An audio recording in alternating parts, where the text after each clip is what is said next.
Assalamu alaikum wa rahmatullah. This is Sabria Mills from the Dope Muslim Woman podcast, and we are officially live. And, I always say it takes a moment or two for it to roll over on our social media accounts. But I would like to encourage my ladies right here to go ahead and share on the Dope Muslim Woman podcast Facebook page and share if you can. Just take a moment to do that. But I wanted to officially welcome everybody back to another episode at the Dope Muslim Woman podcast, season 3, series 2, Heal Thyself, Heal Thy Community. This is your girl, your host, Sabria Mills, and I am humbled and happy to see all of you guys here. As I always say, please drop your salams. Wa alaikum salam, Saudi and Veronique. It allows the barakah, the blessings, to stay right here in these comments. If you come in and you greet us, and we can return your salam. So assalamu alaikum, everybody. All right, we are here. So wa alaikum salam, Brother Vincent, for another episode called Breaking the Shackles of Silence Amongst Black Women, a powerful, dynamic dialogue that we're about to embark on with these amazing set of ladies right here. I will introduce them in just a second. I'm so sorry. I'm going to ask that you guys all share. If you don't mind, I'm going to share as well on my page. And if you could just go ahead and share the podcast, take a moment to do that. That'll be very helpful. All right, alhamdulillah. So again, welcome back. And I am joined here with an amazing sister, a new co-host here, but she's been a guest several times on the show. And I'm super humbled and happy to have her here.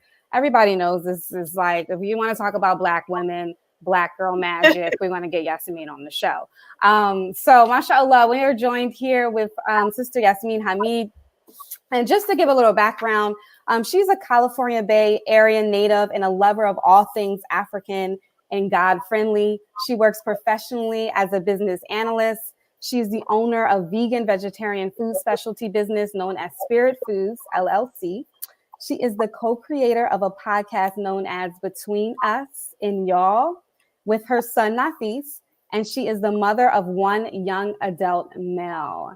I wanted to officially welcome Sister Yasmin Hamid to the show as my co-host. Assalamu alaikum.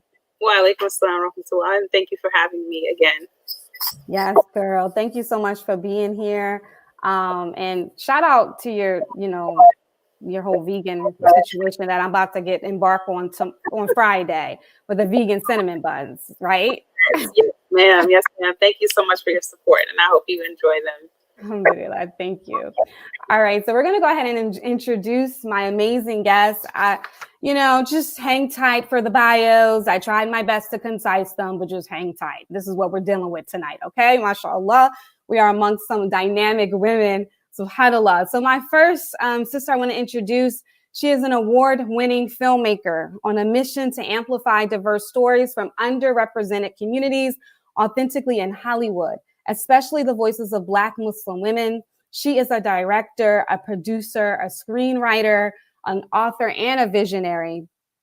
She's the founder of Audaz, and she'll correct me if I pronounce that wrong, Entertainment, which is a television and film production company dedicated to producing compelling stories from diverse and underrepresented communities, especially Black Muslim people.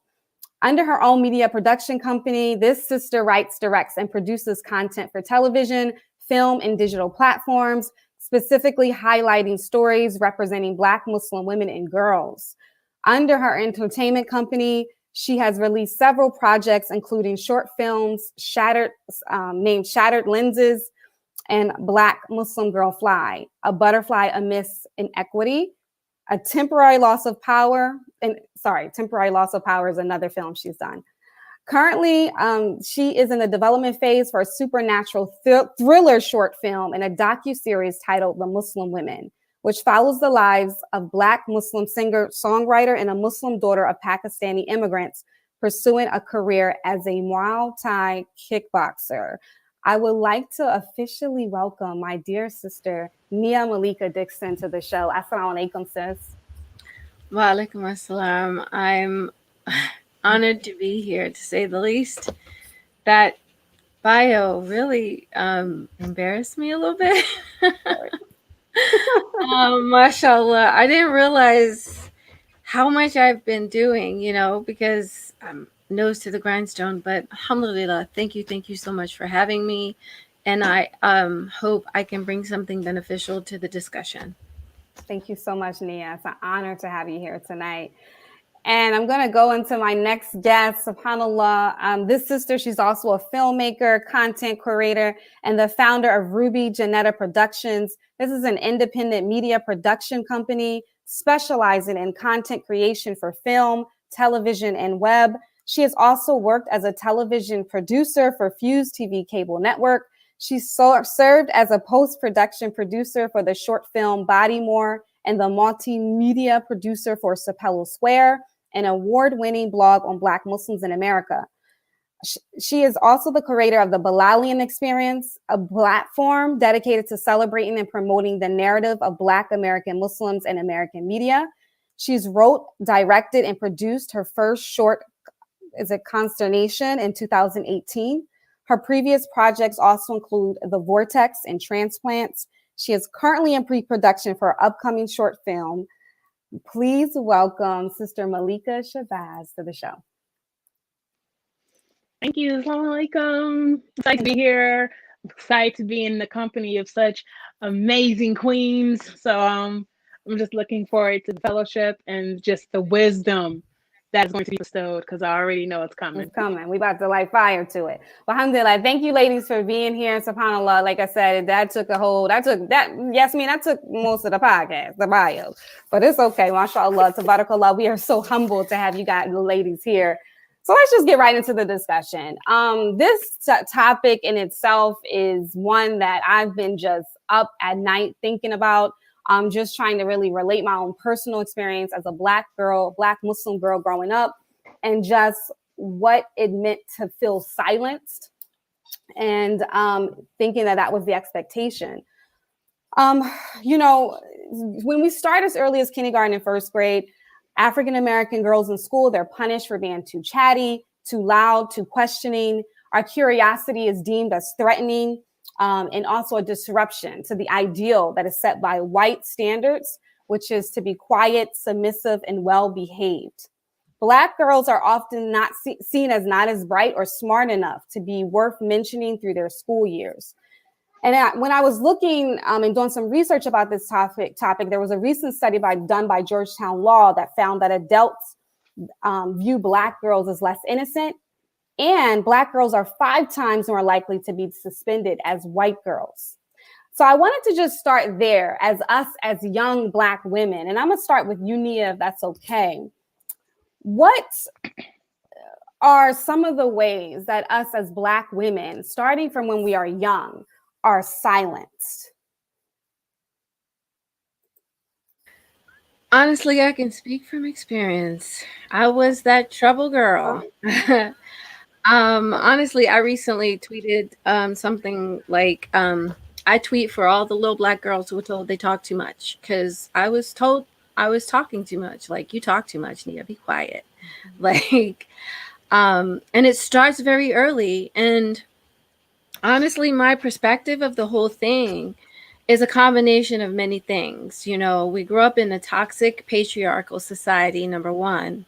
As Black girls, we grew up in Black families who are conditioned to emulate or adopt certain white supremacist influenced roles. And what comes to mind as an artist, as a creative, is an episode of Lovecraft Country where Ingenue said, I've been the Negro that they wanted me to be. And that's like where it starts. It starts as young as a little kid, and in your family, in your homes.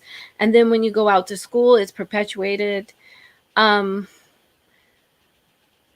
I have a lot to say about it.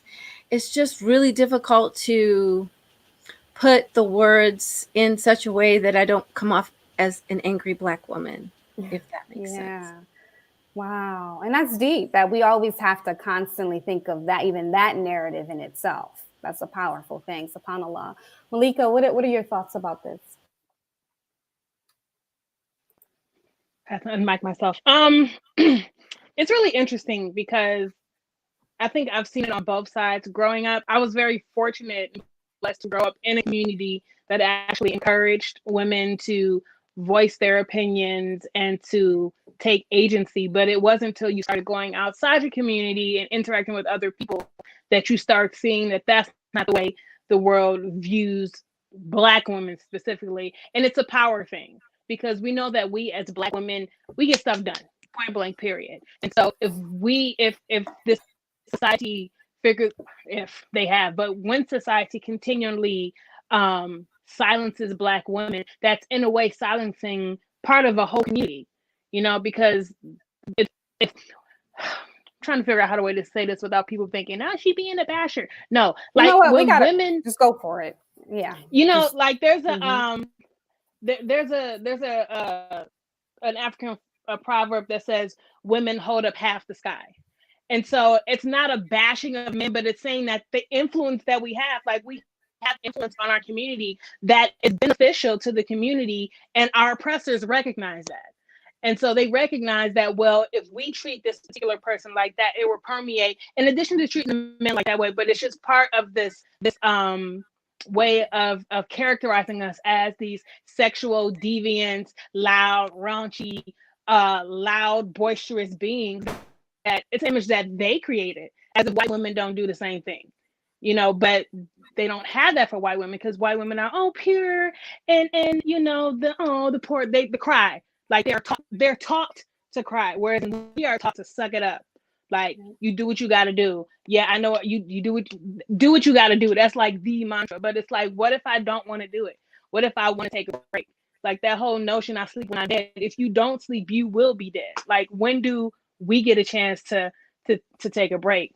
So went off tangent a little bit, but I think also we have to realize how internalized it is within ourselves, not only as Black women, but Black Muslim women, because even within the Muslim community, there is still that ideal of women being quiet and just standing in the background and just, just be in your place and having proper adab and modesty, which are code words sometimes for shut up and sit in the back. But that's a whole nother. Girl, we about to get into it. Listen. Okay, so listen, don't get me started up in here. Now, Yasmin, I want you to kind of come segue into this conversation a little bit as we talk about this issue and this narrative that we have as Black women. Nope. Yasmin, you're on mute. Sorry. Can you hear me? Yeah. All right. So before I go into my question, I wanted to touch on how it's interesting in the Muslim community, how some Black women have experienced only being invited to be the loud person, to be the person who's performing, or to be the person who's rapping, or to be the person who's to show this angry side of the community, as opposed to being invited to recite Quran or speak on Sirah or something that's so sensitive and what's seen as supposed to be the thing that women should do, if you're considered a scholar. So I definitely would love to touch on that at some point in this conversation. But my specific question, I want to start with you, Malika, is this type of silencing used generation after generation against marginalized voices is nothing really new. For decades, it's ensured America never had to face the harsh truth that its foundation and its roots are racist, period. What are some implicit and explicit ways that our voices have intentionally been marginalized and silenced in media? Oh, quite simple. If you do an interview and they take your words and they edit it, but they completely twist your words around, or you say something and they cut your interview or they cut your mic, like it's not even overt. Like they will just downright just shut you down. Or even if you work, because like I've worked in corporate music, and like if you say I've had people straight steal my ideas and take it off of their own. You say anything like I disagree, and it becomes, oh well, we're a family and blah blah. All I said was I disagree, but because of the fact that I'm darker, it's perceived as rah rah. But they do it covertly and invertly. So it's the major things in terms of the editing of interviews, when they cut us out from interviews, or even the visuals when you see magazines. In the past couple of years, because of the social unrest of the country, you're starting to see brown faces pushed to the front more because it's more politically correct now. But I think it was Spike Lee that said every 10 years, like black people are cool. And so, you know, and if you really look at it, like every 10 years, something happens and everyone's like, power to the people. And so Black Lives Matter. And it's like we starting to come up on that 10-year mark. And you'll notice if you really look at these companies not changing. They just saying they still get our money. So it's on the outside of like physically shutting down our words, but then at the same time, it's taking out images or specifically portraying certain images of Black women that they tell us is the image of us that we want to see. Because in their minds, they truly think they know more. Like they really physically, it's not abstract. They really think they know more about us than we know about us because the oppressor, I guess. I don't know. I still haven't figured out how they justify it, but it's a physical thing. Like they really, well, I've had it where people want to argue about me, like, well, we think Black people. Well, no, I'm telling you what Black people do because, hi, Black person, we're not a monolith, but we're not doing that, and it's a constant struggle. But when it even comes to Black women, at least, you know, sometimes with Black men, it seems being more assertive, but with Black women, it's almost like it's a danger to their authority for some reason, especially with white men. Like if a Black woman is speaking her voice and saying, well, this is not, I don't think this is, you should portray this, I don't think you should put that in an article, it becomes a problem because for some reason it challenges their authority and the audacity of this Black Muslim girl to tell me that this is not what Black people like. And so it's continuous, except now they're doing it a little bit more, they're covering it up now because of social media and more people being sensitive to these issues, that if someone blasts you, you know, it could possibly be the end of your business, depending on how white your business is. But it's still happening. Censorship is still happening left and right. Like even with TikTok, look at the TikTok is as big as TikTok is now. The censorship of Black women and the stealing of Black women's content from TikTok is at an all-time high. Thank you so much.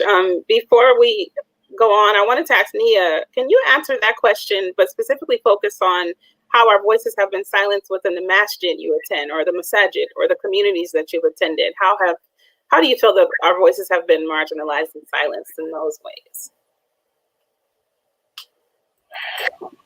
Honestly, I'm gonna be real frank. You know, I didn't quite defect from being at the masjid.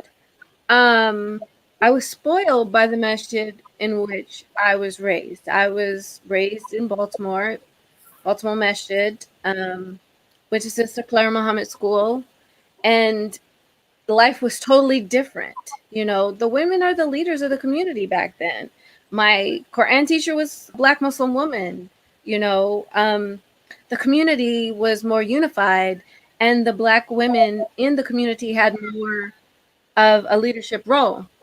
And so now in the present, and I'm going to be honest, I tried to recreate that in Los Angeles. When I left Baltimore and I moved to Los Angeles, I sought out, like I went to so many different masjids to try to find a place that was similar, which I did. I found Isla, the masjid on Slauson in Los Angeles. But it was still different, you know, it wasn't the same dynamic. And the silencing that went on was never really intentional. But like I said, it always bleeds over from colonialism. It really bleeds over from this white supremacist ideal of what society is, of what a man should be, this toxic masculinity. And so I found myself often like making suggestions for events, but then being questioned, oh, how do you really have, what authority do you have to start a group like that? And, you know, over time, after like inserting myself or volunteering and then being like given so many excuses as to why that may not necessarily be a good idea, I just stopped doing it. And that in and of itself is a silencing of Black Muslim women, because who knows what kinds of gifts or resources that I could have brought. You know, a lot of people look at me and they think I'm in my 20s. I'm 46 years old. I've experienced a lot of life. Thank you, alhamdulillah, that I've reached this year, because as a little kid in Baltimore, I never thought I'd live past 21. I'm telling you the truth. So, like, if the Muslim community, if these masjids start to recognize that we as Black women have a wealth of knowledge, we have expertise in our fields, we have experience, and of course, we're mothers. Like, we deal with so many different populations. We know what we're doing. Trust us. And if you don't think so, if you have a little bit of doubt, let's have a conversation. That's something that's missing from the Black Muslim community, having real, honest conversations and being vulnerable and saying the things that nobody wants to talk about that we definitely should be talking about. Otherwise, we won't be healing them. Absolutely. SubhanAllah. You guys really just opened up a Pandora's box. And first of all, I just need to say this. Me a Black don't crack. I don't know what you're talking about, 46, but but let's get back to the SubhanAllah. We're talking about Black women here. MashaAllah, MashaAllah, tabarakallah. You guys are both all beautiful women. So you mentioned some powerful points. Last week we had a pretty powerful discussion with our brothers on toxic masculinity versus prophetic masculinity. I know you mentioned it. And, one of the things that everybody was screaming was like, what about toxic femininity, right? Kind of this battle of trying to speak about what we're kind of struggling with on our side, which we're going to get to. But I wanted to just first address, I know you ladies are doing really phenomenal work. I mean, you're honestly shattering glass ceilings, you're stepping outside of the box. What has been the response from your male counterparts in regards to the work that you're doing, whether it's in media, whether it's in the masjids? What has been some of those responses?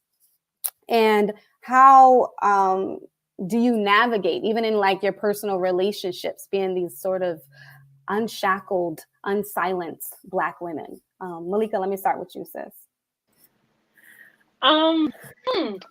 It's interesting. Like, the older you get, the smaller your circles get. And so most of my personal friends are just like, go for it. But in addition to doing TV, I also do event production, and I've done it with certain masajid. And sometimes, I don't know what it is, but sometimes when there is a sister calling the shots, and I'm just in my producer mind, I got a schedule, I got to do this, we got to go. There are, unfortunately, some men who kind of, they want to test you. Okay, yeah, let me see what sister really about. I don't have time for that. I got a show. So please do what you need to do. And it's really interesting because on one side, there are some men who, for some reason, when they see a woman in a place of authority over them, it's something in them that just doesn't sit right with them. And that's a personal problem on them. I don't have time. I'm not Dr. Phil. I'm not Oprah. That's your problem. But on the other side, I think that the ideal of women being in the background is so instilled within American society and has seeped into the Muslim community that some men do it and they don't even realize it. I was producing a podcast about 2 weeks ago, and there was a brother and sister on there, and the sister was speaking, and the brother just cut her off. And it was just I remember telling the host, I was like, yo, let her finish her point. And the thing about it is that this is a brother that is well known, no innocent. I'm willing to believe that he didn't even probably realize he did it, but that's such the norm in terms of the men are on the panels, the men are running the programs, whether it's a religious program, the sisters can do the daycare. The sisters can be over the daycare and the cooking. Not the daycare. Right? Right. Yeah, the children and the food. The sisters can handle that. And so, but then when we question, where are the sisters? Sometimes brothers be like, oh, I didn't even, but the question is, why didn't you think about that? And so we have to really unpack how this idea of a sister's place being in the back or to the side is ingrained in so many of us, and we don't realize it. I'm at the point in my life now where it's I'm not going to argue with someone over it. Like, if I have a job to do, I have a job to do.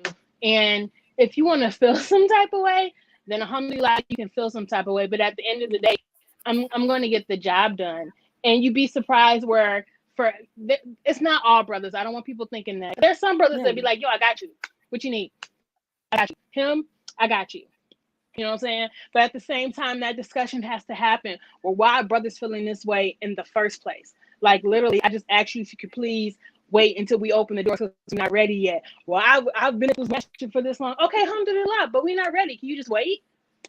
Why is this a problem? Yeah. So it's been interesting. Outside of Muslim community, my biggest obstacle, it's the TV and film industry is funny, man. People are funny. And unfortunately, you have people who are like, gatekeepers who feel like they have to be the one. And it's men and women. And so when it's your own kind, it hurts. But you just got to keep like, I have a job to do. And, I'll process the emotion, but I can't let that completely hinder me. Because if that's the case, nothing will get done.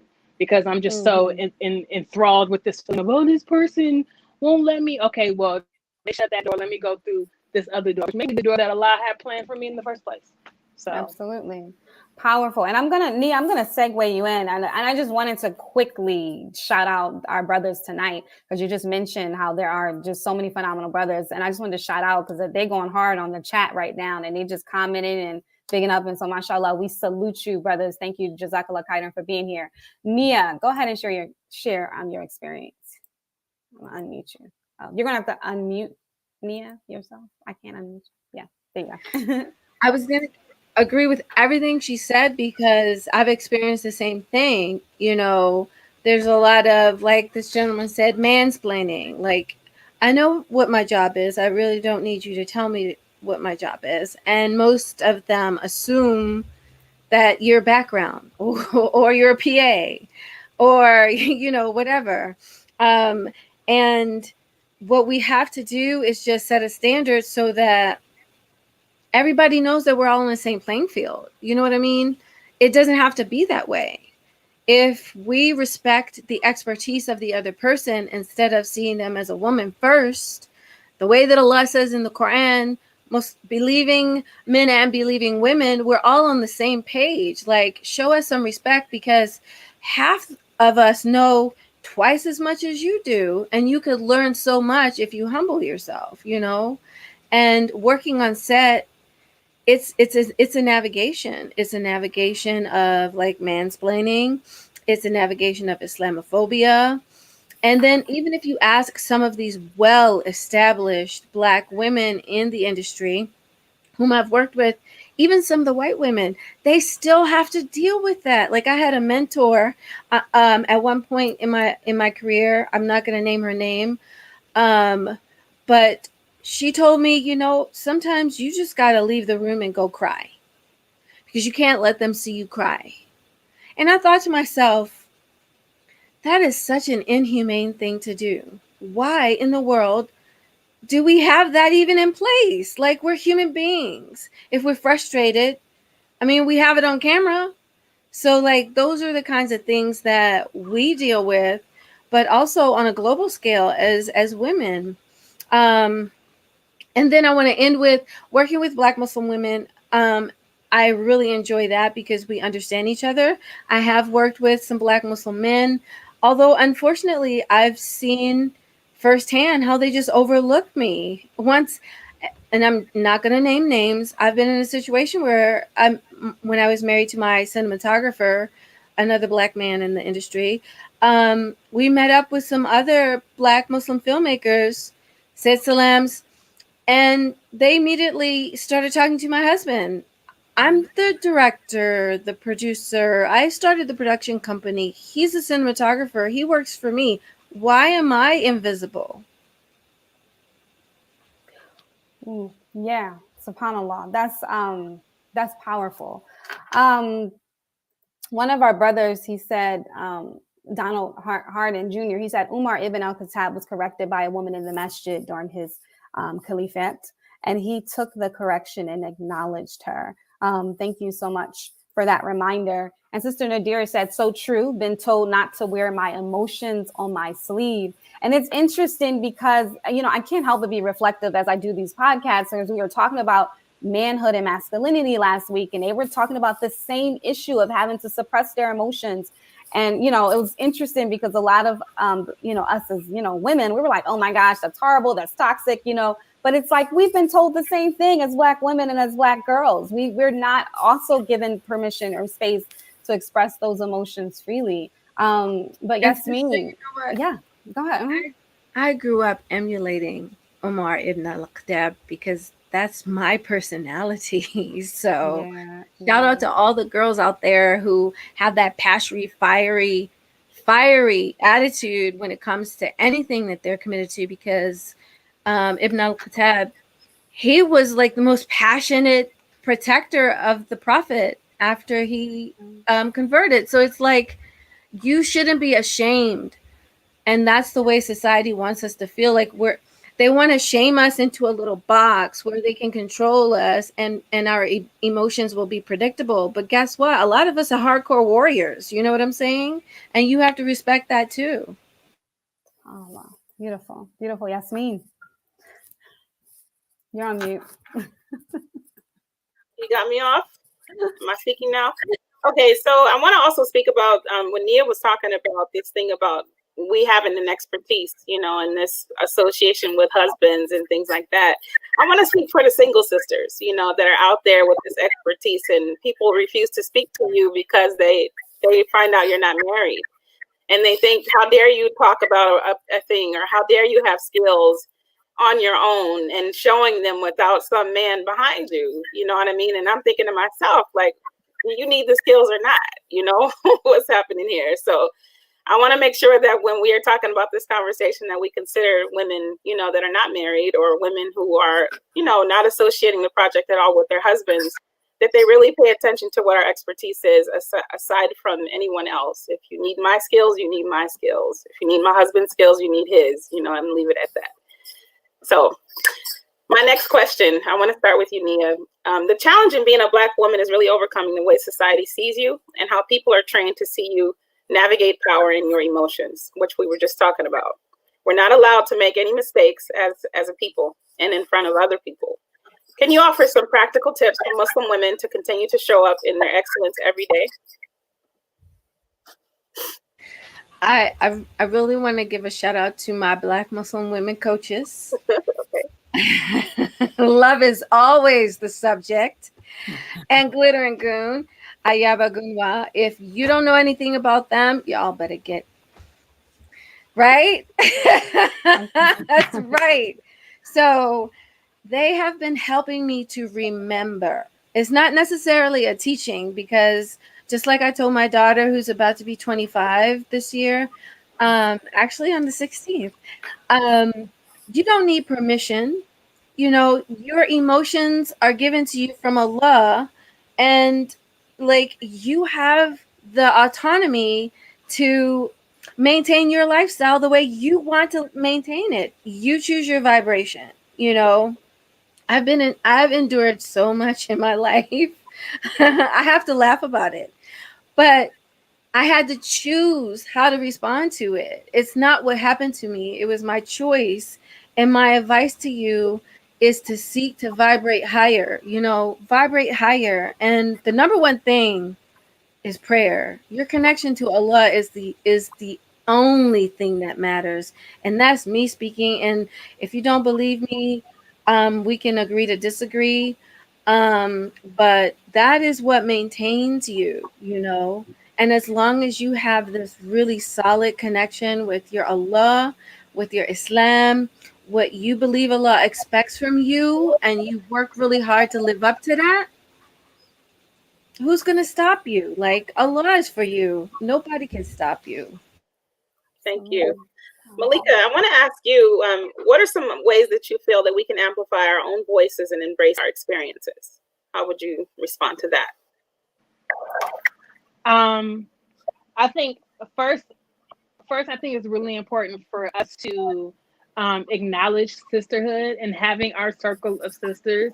Like there's still this that ideology. Oh, I don't have female friends. A woman that says she doesn't have female friends has something that she needs to figure out within herself, because that's not normal. And to me, that's reflecting on some issues that you need to deal with, that you feel like you cannot have female friends. Like female friends are your confidants, they're your teachers, they're the ones that help keep you balanced, right? Just like for the men, go hang out with your boys, talk, figure it out. You know what I'm saying? So I think that's one. I think two, we have to be comfortable with saying why. We have to be comfortable with saying, well, where did you get that information from? Because I think a lot of times, especially within certain parts of the Muslim community, women are not encouraged to question things. When we know that Prophet Muhammad many times would sit and talk with the women himself. So what happened with the switch? I'll never forget, because sometimes it's not just the men. Unfortunately, sometimes it's the women as well. And I'll never forget one time I was young. Was I in high school yet? I don't know. My mama took us to like this All Sisters event that the sister organized. She was a convert and she saw all the divisions. She was like, I just want everyone. So she had this huge event. And I remember All Sisters event, mind you, All Sisters event.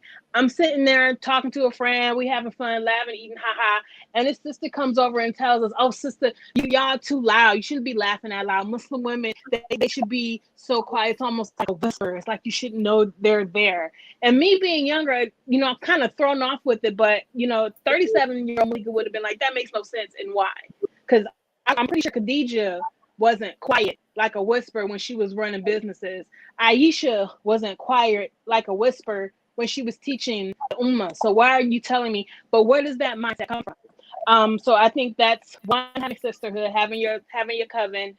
Two, not being afraid to ask why and to seek knowledge for yourself and not waiting for someone to tell you. No, Google is free. The University of YouTube has free tuition 24/7. So you got to be careful, but it's a great start. But the information is there, and there is nothing that is stopping you as a Muslim woman from going down and getting that information yourself. And then three, for those of us who are in like this media sphere, and this is something that me and Nia talk about because I struggle with it, we have to make ourselves seen, and not necessarily seen to the masses, but there's a whole generation of young Muslim women coming after us, and they're I will say the largest group of Muslim women that has an older generation above them that knows what it is to grow up in America as a black Muslim girl. And it is important that they see us. And so they see us navigating so that they can say, because we know what it's like to, you know, yeah, we've seen the black movies and, yo, that's dope. But the Muslims we see, we're still like, but my daddy wasn't in jail and my mom didn't marry somebody from jail. And that's not my story. But now you have a whole troop that can look at us and say, oh, so, okay, Nia out here directing films. Okay, so I can do this too. Yes, me out here making vegan bake. I can do this too. Sabria got a podcast. I can do this too. So we have to like literally make ourselves seen. For me, that means posting that selfie on Instagram, because Nia knows I take selfies, I just don't post them. But it's like they need to see us like navigating and seeing that, yeah, you can be Muslim and wear cat ears and have the X-Men logo and go to Comic-Con and still be a full black Muslim woman and be proud of it. Like that, it sounds so simple, but it's not, because the image of Muslim cool don't look like us right now. It looked like the other people that told us that what's cool now was haram, until for some reason now they don't want to do that. Now it's cool and they acting like we don't exist. So those are just, I guess, 3 concrete ways. Yeah, find your sisterhood, don't say no, and then promote yourself. And Nia, I want to bring you in a second, but I want to bring in a comment because they're kind of going and I don't want to lose it. Sister Ebony, and this is kind of to you guys' points, but Sister Ebony said, I only have a few female friends. I've been burned by my Muslimas I've trusted. Because I'm on stage and I allow people to only see what I choose, I get judged. I've heard people's misconceptions of me. I'm definitely not a sister circle woman, retreat woman, if I can understand. So I wanted to just bring that comment in because I do want to acknowledge the struggle that we have within our sister circles. And I wanted to talk about it, hold space for that for just a moment. I remember watching, I think it was a Red Table Talk with Jada, and they were doing an issue, I think, on Black women as well. And one of the things I thought was so powerful, just stuck with me, is that sometimes we choose survival over sisterhood, right? It's this idea of being, and Nia, I'm going to bring you in, being the only one, right? We've kind of been conditioned and molded that way, that it's only can be one of us, only one of us. And then therefore, sometimes we betray our own sisters. Nia, let me bring you into this discussion in regards to this. I wanted to piggyback off what Malika said about sisterhood and being able to know yourself is the best way that you interact with other people. So if you're insecure and you live in a realm of scarcity, of course you're going to have a difficult time interacting with another Muslim woman who does not have any of that fear. Like, I remember one sister was saying, I always had trouble with Muslim friends because I always thought they were jealous of me and because I'm so smart and like whatever. And I thought to myself, dang, when I was a teenager, I used to think the same thing. What the heck? That's ego. Like, you don't know what's going on in their heads, right? So, like, it's our responsibility to take care of our soul, of our nafs, and to be confident with our relationship with Allah so that we can draw these boundaries and choose the right people to invite into that circle, because otherwise you attract these same people who are insecure, toxic, and they live from a scarcity mindset. And I'm speaking from experience because at one point in my youth, I used to think like, I don't know why I bought into patriarchy. But alhamdulillah for one of my childhood friends, who's still a friend to this day, who's so beautiful, and I love her in Baltimore, who pointed out to me in a conversation, something I said rang true of patriarchy. And I was like, what the I thought I was free from patriarchy. And so it takes friendships to like call you out, but it also takes an understanding of who you are and your boundaries so that you can call in those friends who will actually help you. And then you guys are helping each other. Absolutely. It's beautiful and powerful. I wanted to, Malika, go ahead. Malika, did you Yeah, want to I was just going to say real quick, just to respond to Ebony, who I think, if that's the Ebony I'm thinking that I know. Either way, I think, first of all, I think it's great that you are able to even express that, because that's a story we hear a lot, especially with whether it's converts or Muslim women who do jobs outside, who do jobs that put them in spotlights. They talk about how unfortunately, it's other women in the masjid who kind of turn their backs and they backbite. But I think one thing, if I'm not mistaken, you said that you have very few friends. So if your circle is 2 or 3 people, then alhamdulillah, your circle is meant to be those 2 or 3 people, 2 or 3 sisters that you know that you can trust, that got your back, that'll let you know you tripping, that'll let you know now we tripping. Because I think a lot of times, sometimes we have these grandiose views of sisterhood because we see girlfriends and we see ladies' night out, we see best man, and movies are exaggerations of life. But sometimes it is something as simple as like we talk twice a month and we tell each other what's going on and we text throughout the week. We may not see each other, especially after the pandemic, you're really not seeing each other. But I do think that even with the 3 friends you have, that's still something. And I would say work on cultivating, because that just may be the circle that you need. Yeah. I wanted to segue into, and thank you so much. And mashallah, I wanted to segue into another point that I think is important. It's about our bodies, our sexuality as Black women. And I know one of you guys touched on it very briefly, but you guys are in media. And so I know that you guys have really just had to deal with the ongoing onslaught and exploitation of our Black bodies as Black women, and the betrayal of our sexuality, whether we're being over, everything about us is about our body parts and the over sexualization of us that comes from the oppression of us, the rape of our bodies from the slave masters, and that was passed on. So I wanted to just talk about that for a minute, because I think that's a part of our silencing is the silencing and of our sexuality, right? And how we are showing up in that regard. Can you talk a little bit about, first of all, how you how you experience this in the work that you do, and what are some of the misconceptions out there about Black sexuality, Black women and sexuality. And I'll start with you, Nia.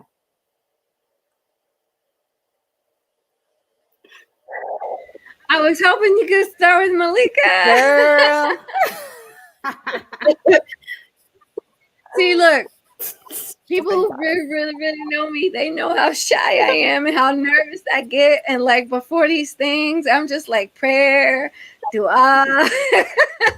Okay, so Sorry, Black Dope Muslim podcast, Dope Muslim Women podcast style. We go straight for the jugular. I'm sorry, sis. Go ahead. You got it though. From my own personal experience, I've seen, and this is what I've said on another podcast, you know, I've been in Hollywood since 2005, but I'm not Hollywood. When I came here, I had the choice. You know, I had a cousin who already in the industry. She's the one who inspired me to move here. And she was like, what do you want to do? And I knew right away I did not want to be a part of Hollywood because of the way they exploit people. And I'm not knocking the people who choose to be in Hollywood, because there are people who do a very good job of protecting Black women and their bodies and tell stories in a light that's more positive. But here's the thing. A lot of them, the people who are in charge, they really don't care. And so it's really up to us as creatives, as writers, as those who are in the room, consultants, to let them know, you know, this is not okay. And personally, I really don't believe sex scenes are needed in stories. Like, that's just the way I write, because honestly, it's very intrusive. And my fast forward button game is so strong. But the way that we can do that is just by setting a good example. And that also starts me thinking about colorism, because every single time you see a show, there's always a light-skinned lead or racially ambiguous lead. And a lot of times their wardrobe is chosen to be very sexual, very cute. You know, what happened to the girl who likes to wear baggy jeans and t-shirts and, you know, and still look stylish? That is something that we as creatives can bring back. It's really up to those people who are behind the camera, who are behind the scenes, to make those changes, because the powers that be already have this machine running, and you can get lost and eat up into it. Powerful. Yeah. Yasmin, did you want to say something before we go to Malika? I want to say something. I guess my feeling about this is a little bit different than Nia's. You know, I want to see Black Muslims show love on the screen. Like, I want to know that people know that we're not alien. Not sex. But when you were talking about this, I immediately thought about this artist Toby in Wigwe. You know what I mean? With his whole style and how all these people are covered. You know, they're not Muslim, but they might be Muslim. I don't know. But you know what I'm saying? But you know that they love each other. You know that he loves his wife. And this is a Black man that loves his wife in a way that everybody sees it and I'm like, yes, I got a homegirl that her husband loves her like that. Or, you know, this stuff exists. And I want to be able to have Muslims that have that ability to show that on the screen as well. You know what I mean? Oh, yeah, that's definitely important. Sex scenes. No, I wouldn't talk about that. Yeah, but no sex scenes. Like, I don't need to see it. Like, you can lead up to it. You can see the love. I want to show the love. And yes, give a big shout out to Toby, because I love them. I'm a huge fan of his wife. I swear to God. Yeah. I'm a big fangirl for her, and I don't fangirl for anybody. Yeah. But like you said, we do need to see Black love, but not just romantic love, you know? Exactly. Right. I'm working on a show with my daughter because we've been reunited after 15 years of being separated. And I want to show that love between a mother and daughter, a Black Muslim woman and a Black Muslim daughter, that we don't ever get to see, you know? And some people grow up and they don't really have that connection. And then maybe a story can show them how to bridge that gap between each other. Love is love, and Black love is not a monolith. Yeah, and it shouldn't be something that's only reserved for men and women when it has to do with the masjid, because brothers can show love by hanging out and drinking coffee, or the sisters can hanging out and chilling with each other. And that's how we show love in our communities. But the thing is, some people never learn that. And so when they get around each other, they're just like, I can't be friends with you, or I can't interact because I never learned how to interact other than in a sexual way. Wow. Malika, what we saying about that one? So I was trying to think, but what was the question about like Black women's bodies and sexuality, having agency over our bodies? Historically, we as Black women, going back to enslavement, have not had agency or control over our bodies. We were told what to wear, who to have, whose babies to have. Master was dragging us out at night. And so you have the effects of that, which we've never healed from. Contrary to popular belief, this country wants us to think that slavery happened, it was over, and we were just like, well, glad that ended. Like, no, there's still damage from that, and legally it still exists in prison, but that's a whole nother conversation. But I think over time, there's always been this argument over how the Black woman's body is seen. And so you have the political aspects of it, you have the religious aspects of it, and it's a I don't think there's any one way to look at it per se, because you have to have balance. So it's like, you know, there are people who are like, just their mind is blown when I tell them like, yeah, I listen to Megan Thee Stallion. Now you may not see me throwing it back on the corner, but when I'm at home, listen, I'm hitting all the TikTok dances and everything, because listen, that's how I was like, listen, but even talking about Megan and how, you know, she's so controversial. Even like when WAP came out and so many dudes were saying, oh, it's too much. Y'all said the same thing when Kim came out. Y'all said the same thing with Patra, with Lady Saw. And it's not necessarily about them being too much, but it's because of that it's the women who are talking about what they want to do and not someone else talking about what they're doing to the women. Because our bodies are seen as instruments and tools for someone else's pleasure. So whether or not you agree with someone, how someone is dressing and choosing to use their body for whatever reason, the question is like, is it their choice? Now, once we get past that choice part, then we can start talking about whether I think you should do this or do not, and the politics and all that. But it's Black women having the choice, like something as simple as, yes, a Black woman, we have our days where we're glammed up, you know, hair popping, Kimar popping, wing on that, but then we should be able to have our days where it's t-shirts and sweats, and this should be normalized. We deserve, and I think the problem is that in media, there's no balance when it comes to Black images. Like people, we always expect that every image you see a Black person on the screen has to be Black excellence, and it doesn't. Like, Black people aren't perfect, and we deserve to see. I think probably the best example of that is probably Black Panther, where you had T'Challa, but you had Killmonger. So you had protagonist and antagonist. You had the good Black and the bad Black, but it's not characteristic like, oh, they're bad because they're just inherently bad. But because of the fact that that's constantly what we've seen the man as the criminal and the woman as the Jezebel. Whenever we see a woman or a man just doing what they do, we get triggered because there's nothing to balance that out. Whereas with white folks, they get to do whatever they want, be whatever they want. They make some of the wildest videos, and you're sitting there like, I don't know what's going on, but it's not a problem because they know that for every 5-6 crazy videos, for every The Door, I don't know if you guys heard of the movie The Door by I can't think of his name. Tommy was so worst movie ever, but it became a classic. But for every one of those, you have a Spielberg, right?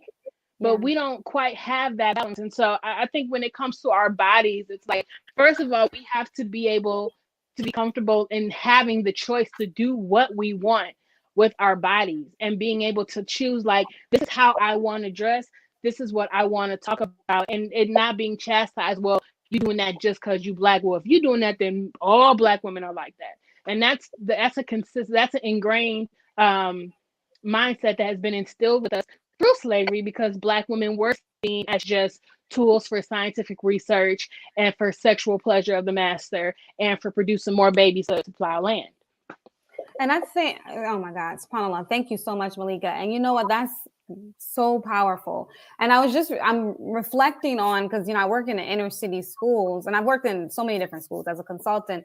And one of the things I noticed is that if you go into primarily all white Caucasian schools, especially high school, let's say high school, for example, how are those little white girls going to look? They're going to come in with their sweatpants, got the gym shorts on, hair in a bun. Maybe they brushed it, maybe not. Got t-shirts on, it's just, it's comfortable. I'm just thinking, wow, how light they must feel. How like they just, whisking through the hallways, unbothered, don't got to iron their shirts. You go into an inner city school and high school and you're seeing our young Black girls just struggling with, just hair and clothes and just everything, just trying to be. And I'm thinking, wow, how burdensome that must feel. So I mean, it just starts from young as the portrayal and just the burdens that we carry as it relates to that. So that was just super, right. super powerful. And real quick, like even the flip side to that is this idea that, oh, if a Black person chooses to be fly, or they being flashy or whatever, like white people ain't out here with their Benzes and Lexus and fake hair and fake body parts and $1 billion in debt. Like this idea that you see a brother with a grill, oh, he must be in debt. No, he just won a grill. Like he won a flash. Like you see all those African kings with the gold and all that stuff. Like we have to normalize having that balance. So we're not afforded the space to choose like the white folks are. They can choose whether they want to be bummy. They can choose if they want to be fly, and no one cares. But as soon as we do it, somebody have something to say. Oh, why she come dressed like that? She making us all look bad. Oh, why she come dressed like that? Now she making us all look like prostitutes or sex workers, or making us all look like what? Why? Because just let us do what we want to do. We have to make sure that we're normalizing our culture, because as African American Muslims, we're bringing African culture and we're bringing an African American culture. So it could be a grill. It could be that I got my big hoop earrings or whatever I got, and it's frustrating when you come to the masjid and you have an Arab Muslim or whoever that says it's haram that you have that and you know nothing about my culture. But you could show up with your shalwar kameez and your shoes that are winged and all that kind of stuff, and I'm supposed to think that that's Muslim clothes. But I have some Muslim clothes too. They just come from my culture. So I think we should make sure we normalize that. So keep rocking your stuff, y'all. Absolutely, absolutely. Mia, can I add something to that? Because the reason why that I created this brand, okay, I don't know if you Black Muslim Girl Fly, Black Muslim Girl Fly. It's because I got sick and tired of people telling me what I'm supposed to look like as a Black Muslim, and growing up in the 80s, fly was like what you were striving to be fly. So it's like I created it so that every generation of Black Muslim girl can decide what their own fly is and rock it. And if the haram police come for you, you can let them know. You can step off because you ain't got nothing to do with this. Mind your own business. Yeah. And I want to quote my friend Tabitha, you have a beautiful day. And if you can't do it, don't go around messing other people's business days up, okay? I love that. SubhanAllah. Yeah. One of our sisters, I just want to bring in some comments, said these young white girls in t-shirts on and super shorts on under. But if the young Black girl has the same thing on, they're inappropriate and fast. Just a contrast of how they're seen. Another sister, Ziada, said, we have to stop being so judgmental and truly embrace who we are. Love us. We are amazing. SubhanAllah. But, Nia, you brought up a powerful point about Black Muslim Girl Fly. So let's break this down. And I know we have a big event coming up on Sunday. So ladies, I want you to share with me what's happening. Tell us about this movement, why it's so important, and why we should all get behind this. I'm going to get real serious right now because I grew up in Baltimore. Shout out to Ziada. I miss you, sis. I grew up with her. One of my most fondest memories was a sleepover at her house. And I swear to God, after seeing Final Destination, I was like, oh my God, I am never going to go over Ziada's house again. But anyway, side note. That's my girl. Yeah. Sorry. Being fly is really important because our society for hundreds and hundreds of years have turned us into mules, right? Like, so we have to declare our own space, and we have to decide that we're not going to police each other. We're going to show up for one another and acknowledge each other's differences, especially when it comes to wearing your scarf a certain way, because there are so many quote unquote hijabi judgers and things like that.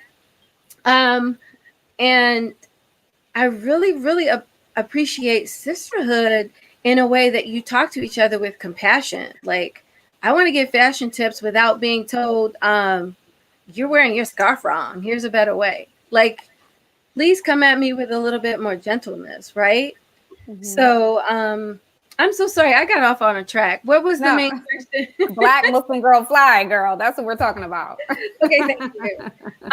But yeah, that's just to say that Black Muslim girl flag can be so many different things. And I see it on social media. We are beautiful. Like, you don't have to wear your scarf like I do. I wear my scarf like this because that's the way my mom used to wear it. That's our OG head wrap, and it's inspired by our Nigerian heritage. And you know, Malika, the way she wears her scarf, sometimes I get a little jealous because I think you are gorgeous, and I know I can't wrap my hair like that, and I need to seek a tutorial. And then you've got Melfa's, which I'm trying out for the first time. Shout out Melfa by me, my Melfa's by Meme, because I got my first one. But it's like, if we don't build ourselves up and realize how fly we are within our Muslim culture, leaning on our elders and our ancestors to show us, because I do remember aunties in their Sunday hats at Jumu'ah, they still wore their khimar underneath, you know, so like there's so much fly, but we forget that because of society. So in 2018, I thought to myself, I need to pick me up. Like, I'm out here all alone. I feel like I'm the only Black Muslim person out here, let alone Black Muslim girl. And everybody's always looking at me like, are you the actress? And so I just decided to uplift myself by remembering all the characteristics that Allah have given to me. And I'm very obsessed with the names of Allah. My children could probably tell you I got all these little plaques that I laminate to remind myself of the name of Allah. And one of my most favorites is the fashioner. And Allah fashions us in beautiful ways. And so Black Muslim girl came from the need for me to remember how Allah created me. And then it translated over into sharing our stories and how many different ways that we are fly and how we can inspire each other. And then those stories deserve a platform. I went to Sundance 2018. I asked all these I went to so many Q&As. I asked all about Black Muslim narratives. Where's representation? You know, because I was like really miffed by the whole Orange is the New Black representation. I don't know about the rest of y'all. But I didn't get a lot of responses. And so on the way home, because I have this BMG fly that's intended to uplift us, to remind us that we are intelligent, we're graceful, we're scientific, we're delicate, we're all these characteristics, why don't I translate it into a film platform so all these women who are all these different things can share those stories for the rest of the world? Like Malika said, we got to see each other. And so this is our third year of the Black Muslim Girl Fly Film Festival to encourage us to create our own stories and stop waiting for Hollywood to get it right. Because honestly, I'm not trying to be a pessimistic, but the way that Hollywood is set up, it's not going to get right. It's just not. Not unless we get in there and we help them.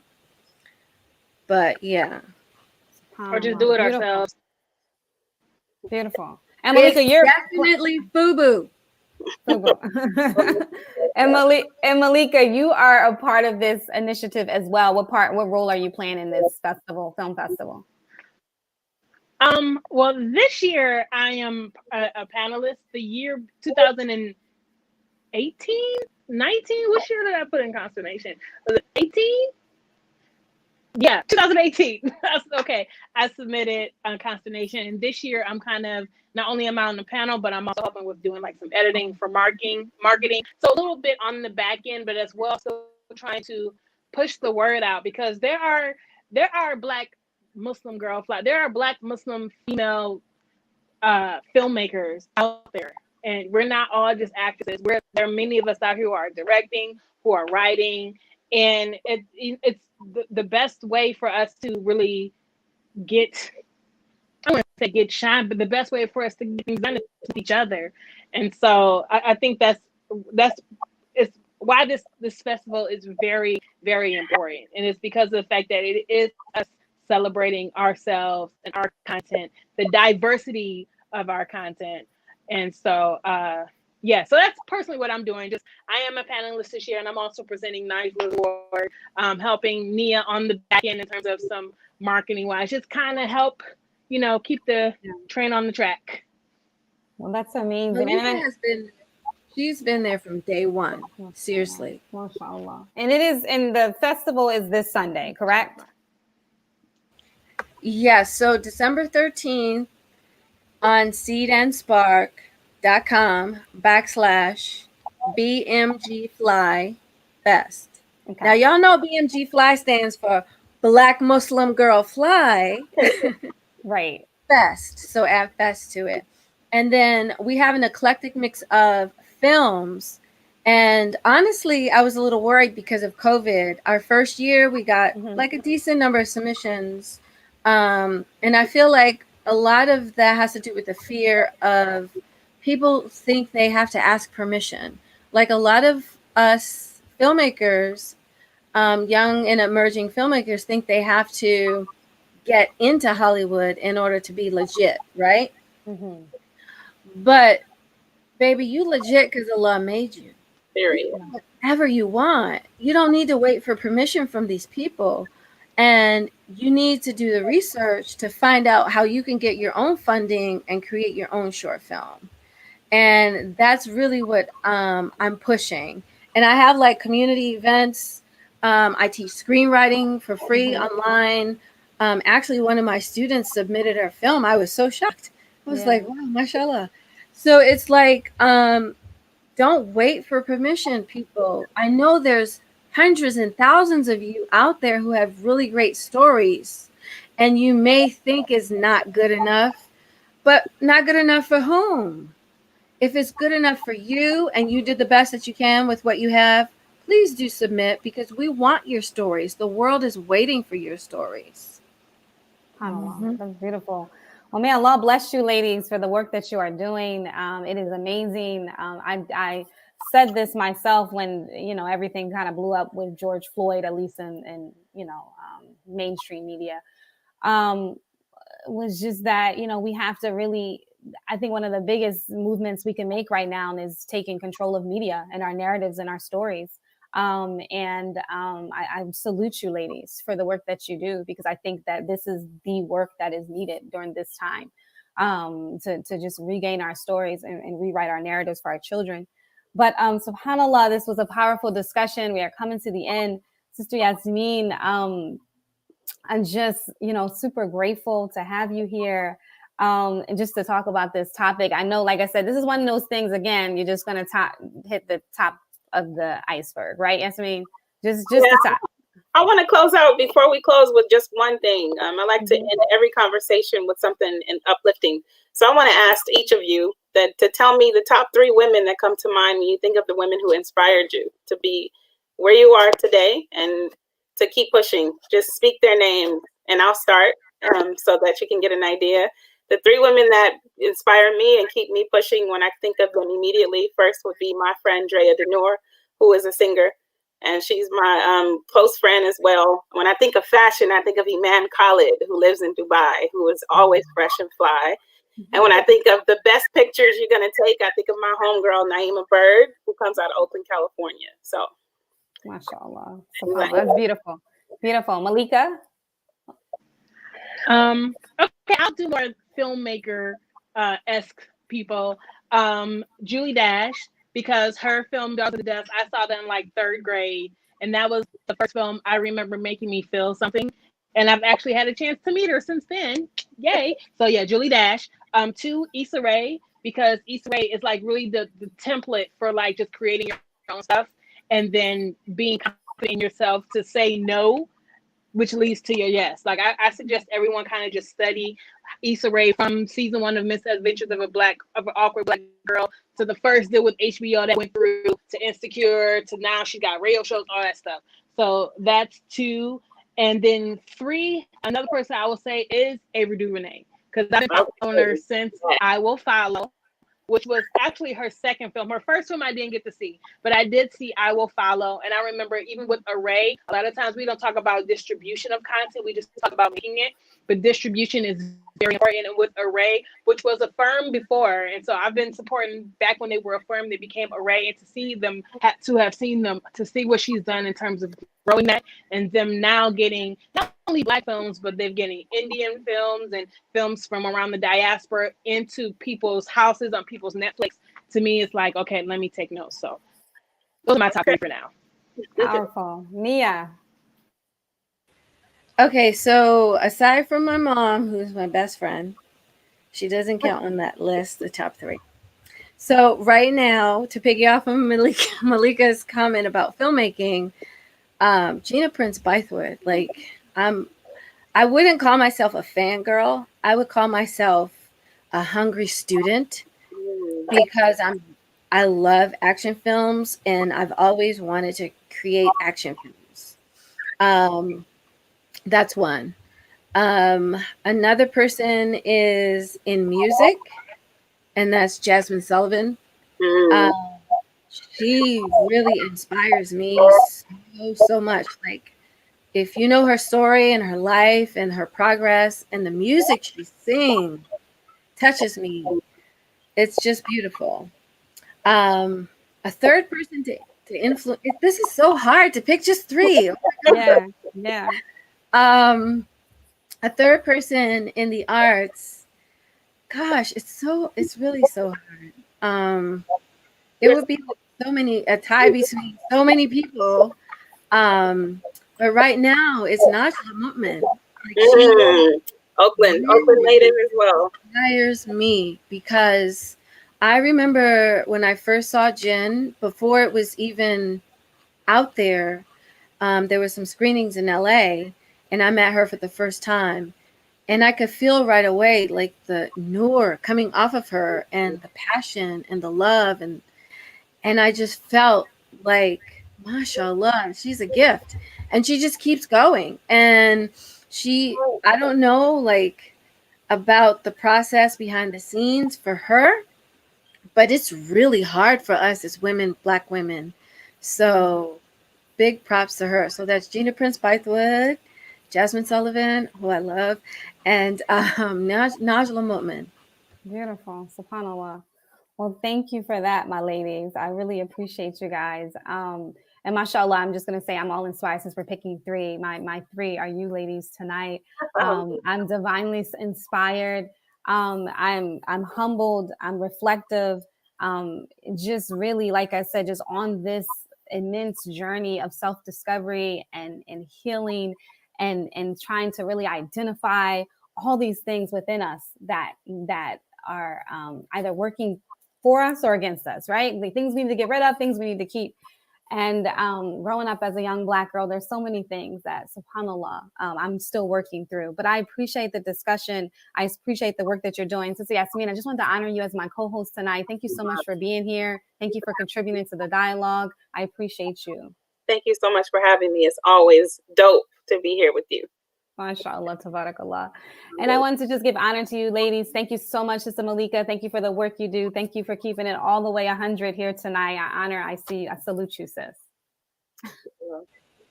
Alhamdulillah, thank you. MashaAllah. And thank you so much, Nia, for the work that you are doing and have been doing. Thank you for being a shining light for so many of us. May Allah bless you and reward you for everything that you're doing. Alhamdulillah. And I want to thank Malika. She's awesome. MashaAllah. Thank you, guys. Thank you to the audience members. Please, inshallah, continue the dialogues. We want to encourage us as Black women to hold on to one another. We need one another so bad. So even if you feel like you cannot connect or it's hard to connect, just continue trying to connect. We're all in this struggling. We're all struggling through our issues that we're dealing with and our generational wounds. So don't give up on us just yet. Just hold on to the bonds of sisterhood. We love you. Thank you so much, brothers, for being here with us. I see you. I honor you. I respect you. May Allah bless all of you guys. Next week, inshallah, we are coming back with a very powerful podcast. It will be in person. It's healing generational wounds. We're going to continue this discussion. It will be myself joined with another brother, and he's also, in entertainment and media. And we will continue this discussion next week at 8 p.m. Jazakallah khairan. Thank you for tuning in to the Dope Muslim Woman podcast. We are now streaming on all audio platforms, so you can not only see it here, but you can hear it on your way to work. So this will be uploaded tomorrow. Jazakallah khairan. Assalamu alaikum wa rahmatullah. Alaikum.